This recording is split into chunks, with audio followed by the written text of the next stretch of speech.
We often hear the word bliss, but I'm not sure that we know exactly what it means.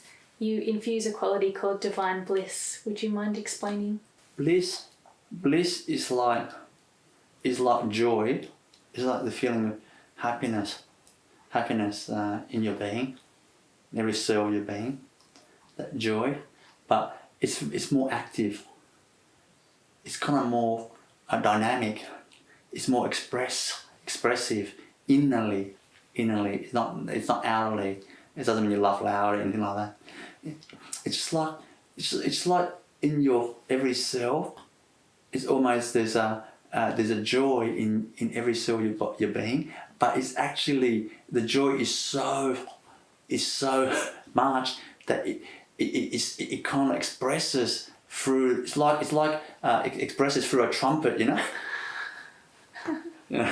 And it's kind of like active, you know, and it starts to go through every cell of your body, and you kind of just feel this electricity, like this joy, this bliss, like electricity of joy, going through your body, and it just comfort and soothes every organ in your body, and your nervous system. It just soothes it, you know.